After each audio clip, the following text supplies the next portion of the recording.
Hello, it's Halma here from Ludwig's Roses, and I wanted to remind you that after pruning standard roses, it's quite important to have a look at the stake and also at the tie that you've used to attach the standard to the stake, because it can happen that the ties that are used cut into the actual main stem going up, and that hampers the sap flow. It actually almost chokes the plant, and what happens is you don't get sap to the intended shoots that need to flower.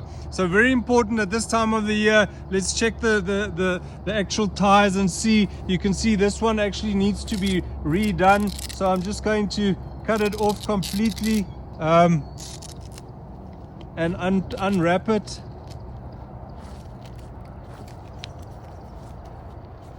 Yeah, and the worst thing to do is to use a cable tie or a wire, because that obviously grows into the stem much quicker. You can see here this stem gets thicker every year, so you need to take cognizance of that and actually use something that can stretch with the plant as it grows.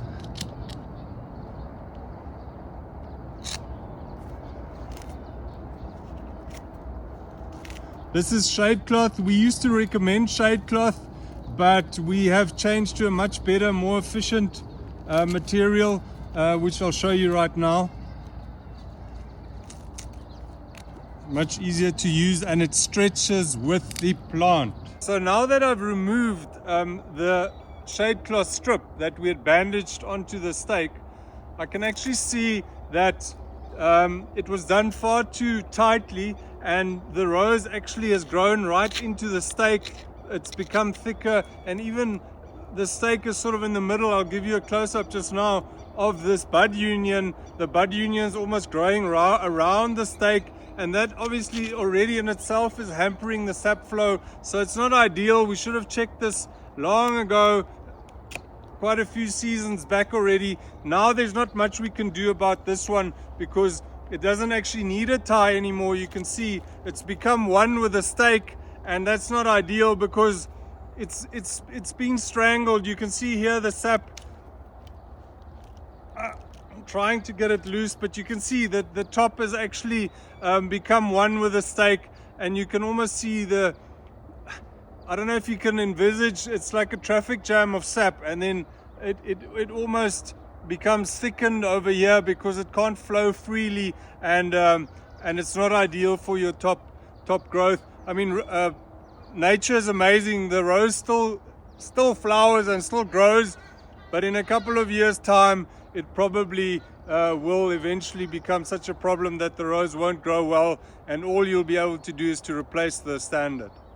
So here you can see what I'm talking about. You see that is the bud union. It's grown all around the stake. Can you see there?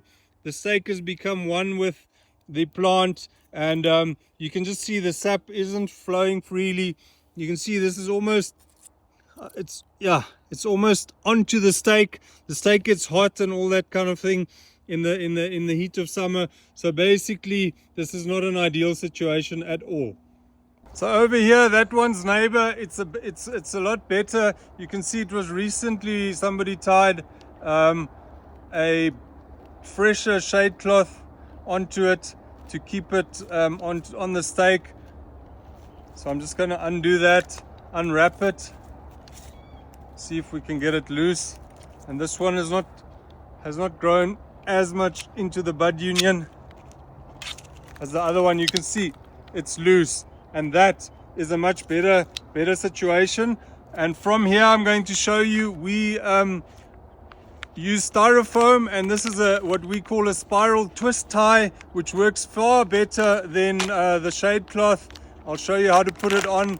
It's relatively easy, and it will stretch with the plant, so you won't get that issue with it growing into the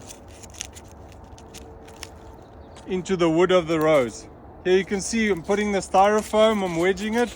It fits into the angle iron. We use angle irons because round bars very easily twist in the wind, and then your standard breaks off, and then you have you lose a beautiful standard that's been growing for a couple of years, which is not ideal. So now once you've got that, you can see the styrofoam actually keeps the stem away from the stake so it doesn't get as hot and it doesn't grow into it.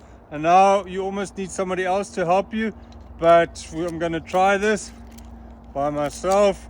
So you just take this twist tie and then you start wrapping it as you go, and it's like just in a spiral kind of way. Once you get the hang of it, it's very easy, and you just twist it all along the stem, and once you're done, you'll have solved the strangulation and made sure that the plant can't get strangled again, because this twist tie will obviously expand together with the plant. It looks flimsy. Some people don't trust it, but we've seen even in strong winds it lasts very well, and I can really recommend rather using this than something like shade cloth or anything that can strangle the plant, and basically expandable plastic and things like that you can use, but this lasts also very well. So something that is really practical, and we found just solves that strangulation issue.